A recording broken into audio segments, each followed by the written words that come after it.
inspiration un sacrifice qui n'était pas plus agréable. Mais Abel par révélation, il a su ce qui s'est passé dans le péché originel. Il a compris tout. C'est pourquoi nous avons besoin de la révélation. Bien que ça a été donné par le prophète, mais nous avons encore besoin de la révélation du Saint-Esprit, de cette révélation. Et Frère Branham me dit, quand l'Esprit qui a inspiré cette Bible vient vous inspirer sur la même inspiration, alors vous avez la vérité. Amen. Et Jésus disait, ma doctrine n'est pas de moi, mais de celui qui m'a envoyé. Donc je ne peux pas prêcher mes propres concepts, mes propres valeurs, mes propres opinions. Ce qu'il a prêché, il a prêché ça contre son propre jugement. Je lui disais, dis ça. Il dit, je ne comprenais même pas ce que je disais. Beaucoup de choses que Frère Branham a prêché, il n'a pas compris. Il a prêché parce que Dieu l'a inspiré, il a dit, il est parti. 50 ans plus tard, et 60 ans, 70 ans plus tard, nous prenons cela. On a besoin encore de l'inspiration du Saint-Esprit pour nous souffler ces écritures, pour nous les ouvrir. Donc, le Saint-Esprit ne vient pas nous donner encore la révélation sur ce que le prophète a prêché, bien que c'est une parole révélée, mais nous avons encore besoin du Saint-Esprit sur cette révélation.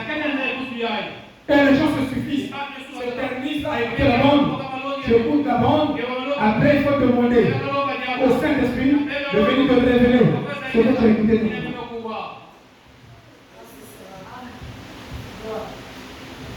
Il dit, c'est l'instruction de la justice. Cela signifie que c'est enseigner la justice et la justice sagesse. Oui. Amen. Martin Luther. Nous la côte d'abord.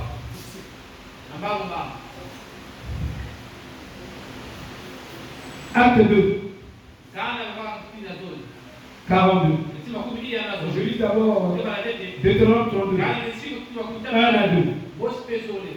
Il dit, cieux, écoute l'oreille, prêtez l'oreille, et je parlerai. Terre, écoute les paroles de ma bouche.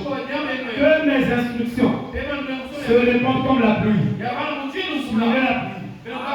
Vous lisez ça, vous ne comprendrez pas. La pluie, c'est la doctrine.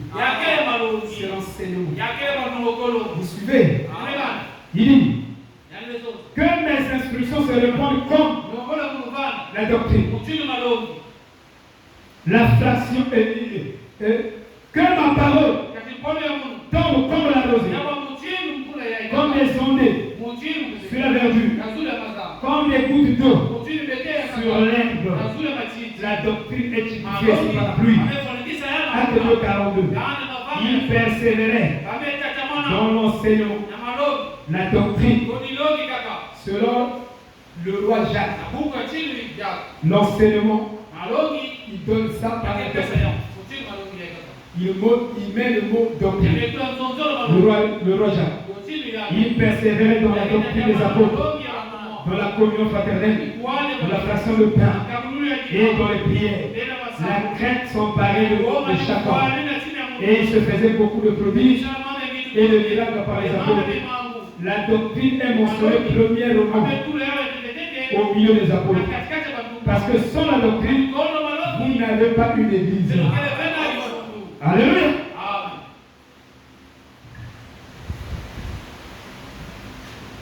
Oh, que Dieu soit loué. Amen. 1 Timothée 4, verset 13 à 12. Ne néglige pas le don qui est en toi et qui t'a été donné par prophétie avec l'imposition des mains de l'assemblée des anciens. Quand vous lirez ça, il faut un prophète. Sinon, vous ne pouvez pas comprendre. Vous allez penser que quand on reçoit le don de la prédication par l'imposition des mains, faux. Frère Madame dit c'est faux. Il dit que Timothée est né avec le don. Le don et les appels, nous naissons avec. C'est pourquoi si tu es né prédicateur, tu le demeureras. Tu es né chante, tu le demeureras. Tu es né avec des talents, des dons.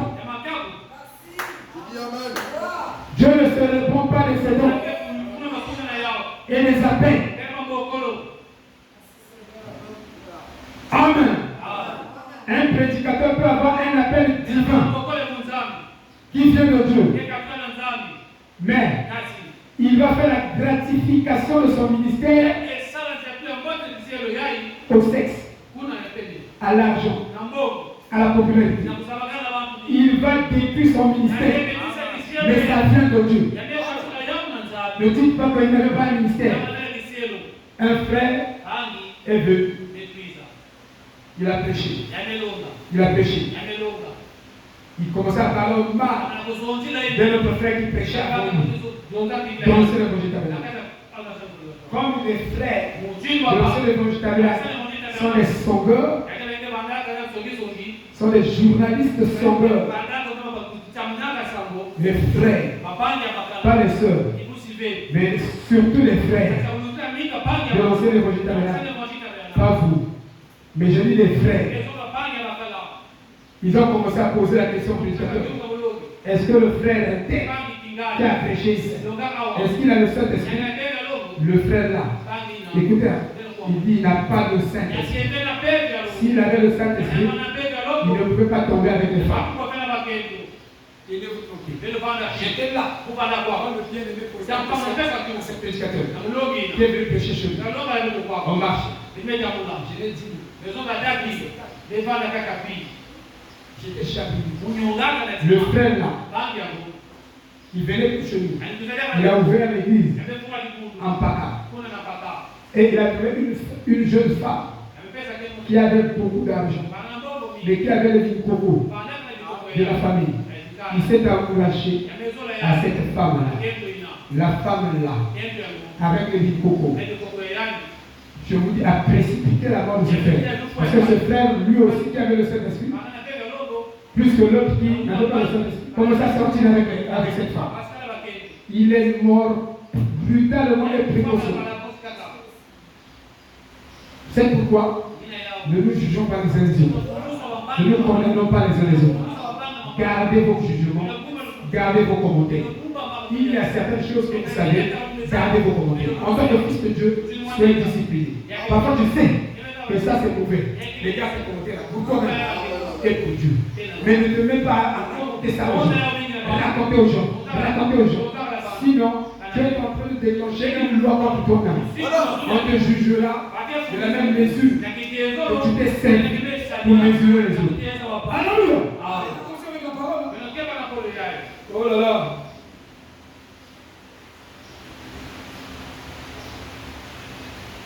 Il y a beaucoup de choses. Dis-moi que les pays.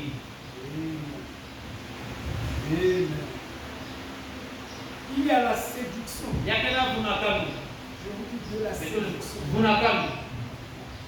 Et la séduction ne vient pas comme les gens pensent. C'est la politique. Moi je crois que la politique ne séduit pas beaucoup. Ce qui séduit beaucoup, la séduction religieuse. Elle est autour. Et Paul avait cette timidité. De cette perfection. Je ferai à la grâce de Dieu. Bien sûr. Par la grâce de Dieu. Je dis bien par la grâce de Dieu. Alléluia.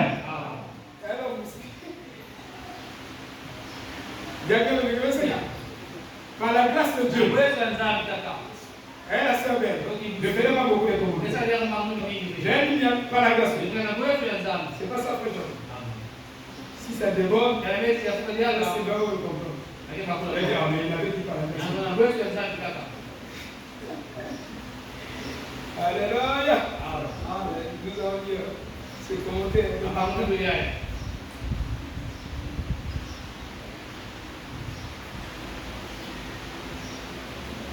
Oh là là.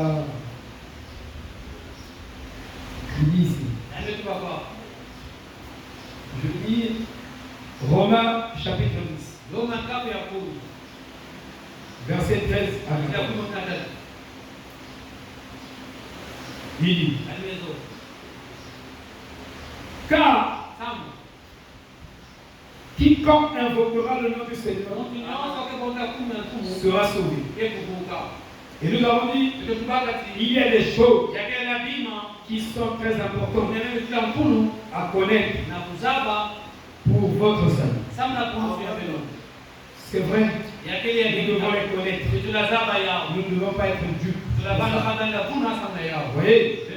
Donc, notre invocation du Seigneur est liée à notre salut. Comment donc ils devront-ils,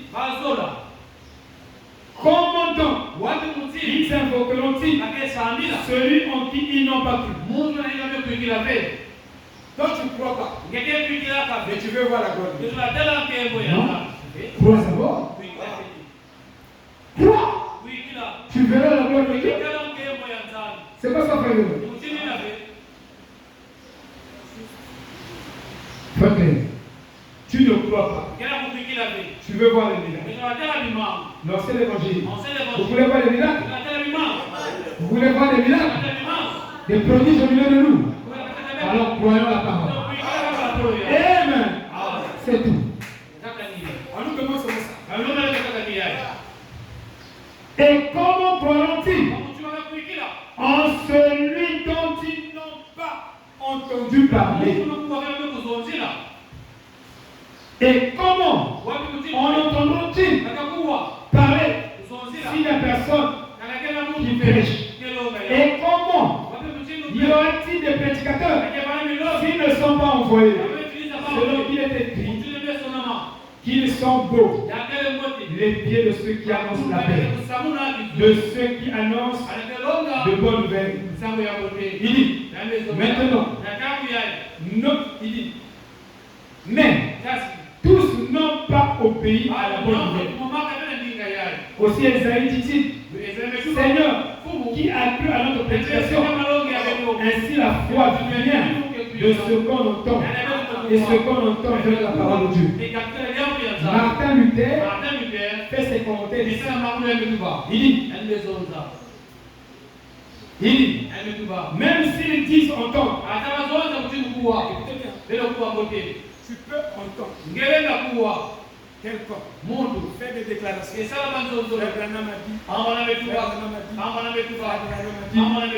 Mais si cette personne n'a pas été envoyée, tu écoutes en fait. Donc tout ce que tu écoutes,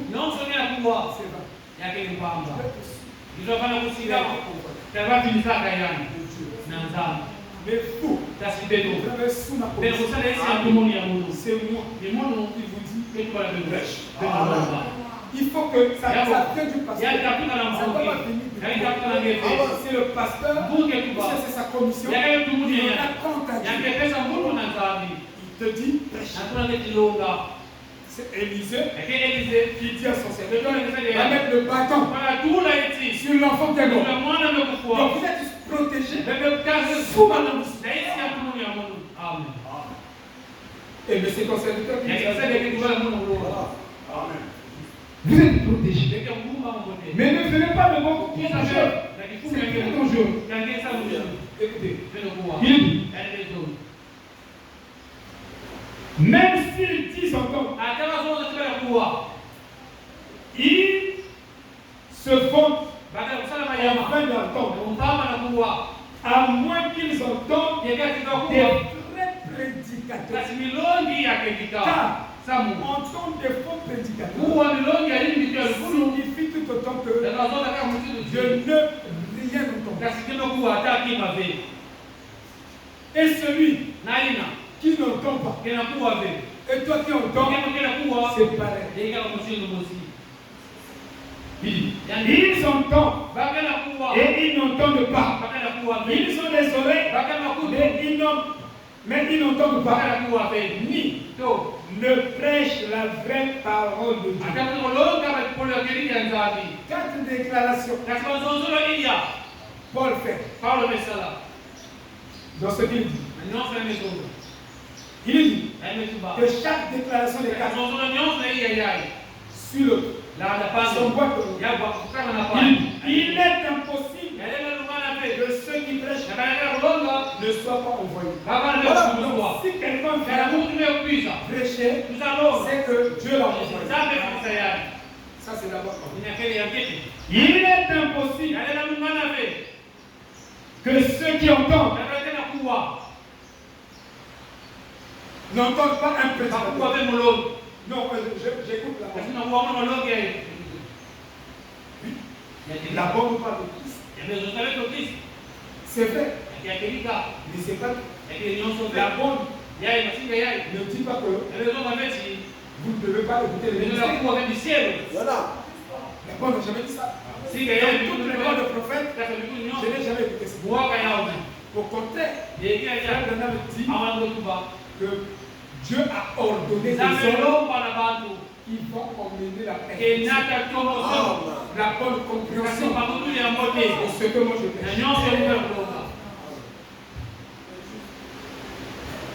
Il est impossible que ceux qui croient n'entendent pas. Comment quand tu n'entends pas un prédicateur et tu as la foi? Il est impossible que ceux qui l'invoquent ne croient. 5e déclaration que nous donnons par rapport à la compréhension de ça. Il est impossible que ceux qui n'invoquent pas le nom du Seigneur soient sauvés. C'est aussi biblique.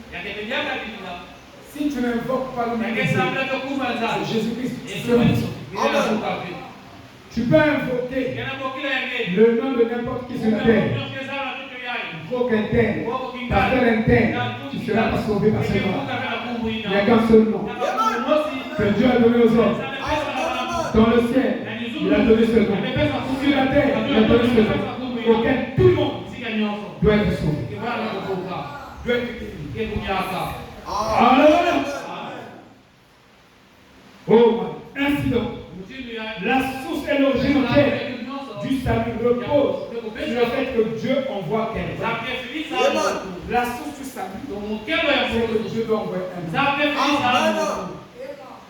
L'origine du salut, de la délivrance de cette église, il faut que vous acceptiez l'homme que Dieu envoie.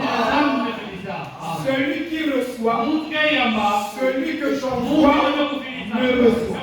Et si vous ne le recevez pas, vous qualifiez le pasteur, vous serez toujours dans le péché.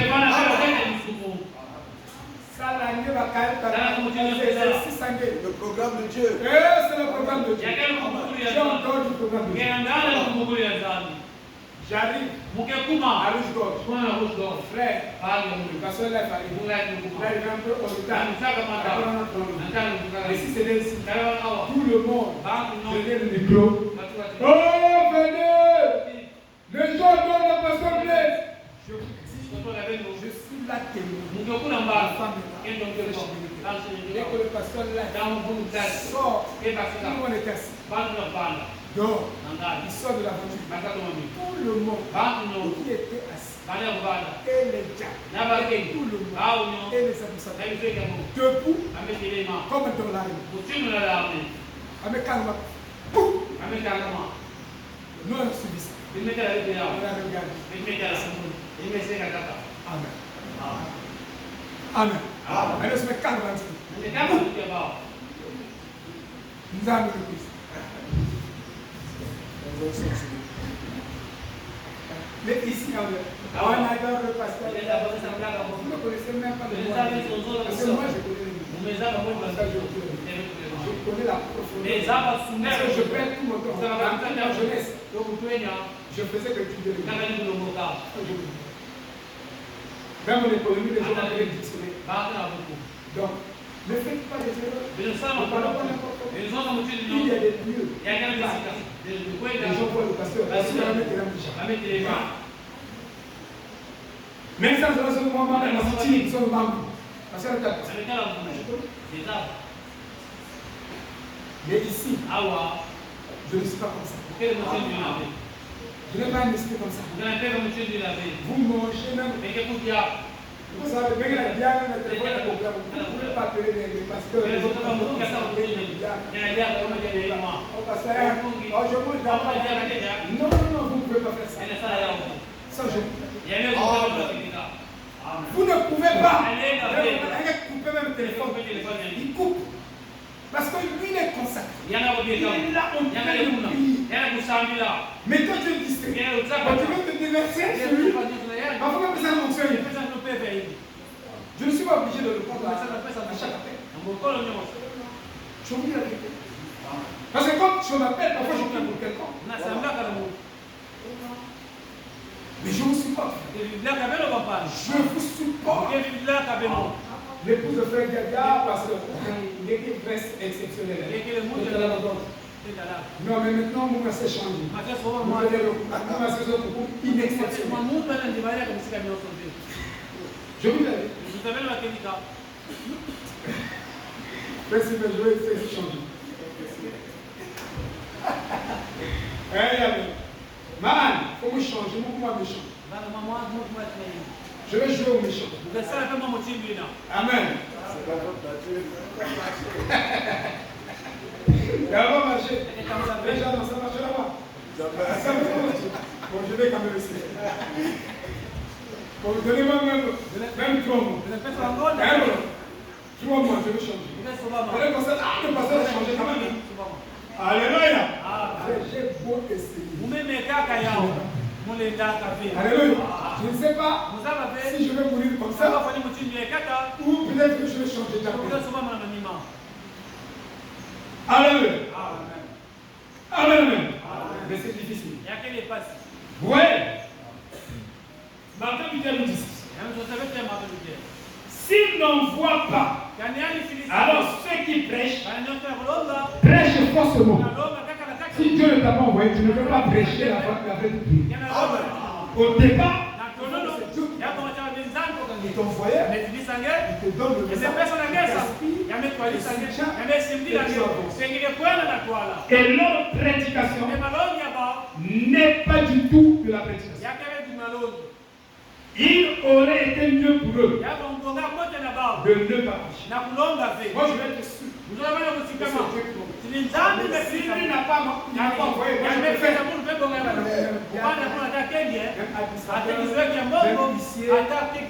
Même conducteur de gens que je prête. Parce que c'est le ministère de la parole plus exigeant. Vous comprenez? Donc je vais être sûr. Je ne vais pas jouer au hasard. Imaginez la commission, la culture. Je vais être très sûr. En fait, il aurait été mieux pour eux de ne pas prêcher. Puis, aussi, ceux qui entendent l'erreur. Si Dieu ne t'a pas envoyé, tu vas prêcher l'erreur. Oh, si tu prêches l'erreur, tu vas égarer les gens. C'est pourquoi, aujourd'hui, tous ceux qui prêchent ne sont pas envoyés. C'est pourquoi il y a l'erreur parmi le peuple. Je dis bien l'erreur parmi le peuple. Que nous vivons dans l'erreur. L'erreur sur la divinité, l'erreur sur tel jour, sur beaucoup de doctrines. Nous sommes dans l'erreur. Et il dit, ils entendent l'erreur. Et ils ont été mieux pour eux de ne pas entendre. Oui, aussi, ceux qui croient la fausse doctrine. Donc, si quelqu'un vous voyez, il te prêche l'erreur, tu crois ce qu'il prêche là. Tu crois l'erreur, tu crois les faussetés, et il dit que il prêche là. Alors tu es de la fausse doctrine. Oui. Il dit, de tels auditeurs,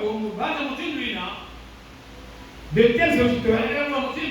ne pas entendre, de tels croyants, de ne pas croire, de tels adorateurs, invocateurs, de ne pas invoquer ou adorer. Ils seront condamnés parce qu'ils seraient sauvés par la fausseté. Comme nous le dit Proverbe 1, 28. C'est ça le commentaire de Matthieu. Il a commenté. Il dit que vous devez être sûr. C'est pourquoi il faut s'examiner. Moi je vous dis là-bas. Examinez-vous. Est-ce que Dieu vous a fait? Est-ce que c'est vrai? Ou pas cauchemar? Parce que je vous dis, Dieu ne suit pas. Le diable parle. Il peut vous dire des choses, mais ce n'est pas la vérité. Vous comprenez? Vous devez être sûr. Et si vous n'êtes pas sûr, restez pour vous soulever. Qu'est-ce que c'est? Sauvez d'abord votre âme, afin que vous sauverez les âmes des autres. Parce que si toi-même tu es lié, tu n'es pas sauvé, tu ne sauveras personne. Amen. Moi, je ne voulais même pas pécher. Je vous ai dit, je dis ça. Je refusais pour moi. Je refusais parce que je savais ce que ça signifiait. Ça signifiait beaucoup de choses. Moi, je voulais être un grand homme. Je fais mes voyages. J'ai beaucoup d'argent. Et je me soutenais. Et je me soutenais. Le pasteur Josaphat. Et là, il a commencé à chanter. Moi, je chantais. Je ne savais pas comment je chantais. Dès qu'il est rentré, j'ai emmerdé mon fils, Penty, Aristide, qui est dans la boîte. Je sais que Aristide est rentré aussi. Ça, je dois vous dire. C'est ça pertinent. Dieu m'en a parlé personnellement. De par beaucoup de visions. Il a confirmé cela. Je l'ai emmerdé. Il a donné 100 et quelques minutes, 200 et quelques minutes. Il a donné au pasteur Josaphat pour le produire dans sa musique. Moi j'ai dit, je dois soutenir ce quelqu'un. Je vous dis la vérité. Si c'est bon, ça vient de Dieu. Le pasteur va venir. Si je sais que la chose a été déclarée par le prophète, et je suis sûr que c'est vrai, il dit que je deviens têtu avec cette chose. Ça c'est la vie. Je deviens têtu. Donc quelqu'un ne peut pas me persuader le contraire. Je veux me continuer à la vérité. Alléluia. Je lis le proverbe. Chapitre 1. Verset 22. Alors ils m'appelleront et je ne répondrai pas. Ils me chercheront et ils ne me trouveront pas. Il n'y a même pas la prière sans la parole du prophète. Sans un prophète, le peuple est dans le ténèbres. Donc il n'y a pas de prière, il n'y a pas d'adoration, il n'y a pas de servir Dieu si vous n'avez pas un prophète. Non, c'est faux. Et il n'y a même pas la prière si tu te loin de la science. Toi tu ne couvres pas la parole. Une semaine. Oh, je suis resté en conséquence. Des semaines, un mois, je ne couvre pas la parole. Moi je prie à la maison. Tes prières sont vraies. Tu dois écouter pour avoir la foi. Et une fois la foi vient, puis la foi vient aussi qu'on entend. Toi tu n'entends pas. Mais tu as la foi pour prier. C'est faux. C'est pourquoi vous restez à la maison, mercredi, vendredi, je peux douter de votre foi. Shalom.